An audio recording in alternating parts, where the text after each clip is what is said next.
সেনা হেফাজতে থাকা 15 কর্মকর্তার বিচার করার ক্ষমতা আন্তর্জাতিক অপরাধ ট্রাইব্যুনালে রয়েছে বলে জানিয়েছেন chief prosecutor advocate Tajul Islam. 12 October সংবাদ সম্মেলনে তিনি এই তথ্য জানান।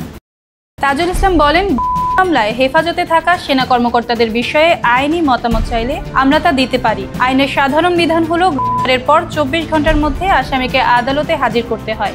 এরপর আদালতে সিদ্ধান্ত নেবেন।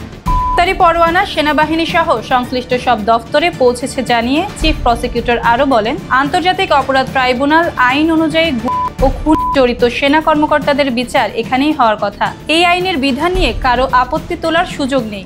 এদিকে এক প্রেস ব্রিফিংয়ে সেনা সদর দফতরের মুখপাত্র মেজর জেনারেল মোহাম্মদ হাকিমুজ্জামান জানান, আন্তর্জাতিক অপরাধ ট্রাইব্যুনালের চার্জশিটে নাম থাকা সেনা কর্মকর্তাদের 15 জনকে হেফাজতে নেওয়া হয়েছে, তবে তাদের কাছে কোনো পরোয়ানার কপি পৌঁছায়নি বলে দাবি করেন তিনি। সেনা কর্মকর্তাদের হেফাজতে নেয়ার পর প্রশ্ন উঠেছে, তাদের বিচার সেনা আইন অনুযায়ী হবে নাকি আন্তর্জাতিক অপরাধ ট্রাইব্যুনালের ধারা অনুযায়ী হবে। সেনা সদর দফতরের সংবাদ সম্মেলনে এ বিষয়ে কোনো নিশ্চিত সিদ্ধান্ত জানানো হয়নি। মুখপাত্র বলেন, আইসিটি বনাম সেনা আইন মুখোমুখি কেউ করতে চায় না, আপনিও করতে চান না, আমিও করতে চাই না, কেউ করতে চায় না।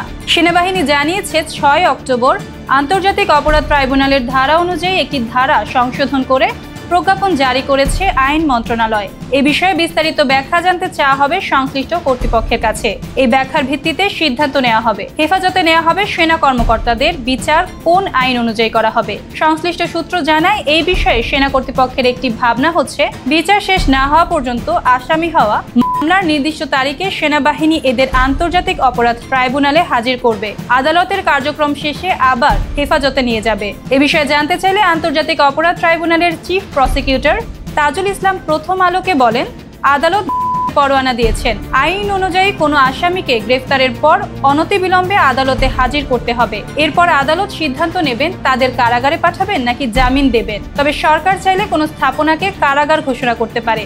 সেক্ষেত্রে আসামিরা কোথায় থাকবেন সেটা আদালত নির্ধারণ করবেন। এর আগে 11 অক্টোবর সেনা সদর দফতরে এক সংবাদ সম্মেলনে জানানো হয়েছে, আন্তর্জাতিক অপরাধ ট্রাইব্যুনালে গুম ও নির্যাতন সংক্রান্ত 2 মামলায় অভিযুক্ত মোট 30 জনের মধ্যে 25 জনই সেনাবাহিনীর বর্তমান বা সাবেক কর্মকর্তা।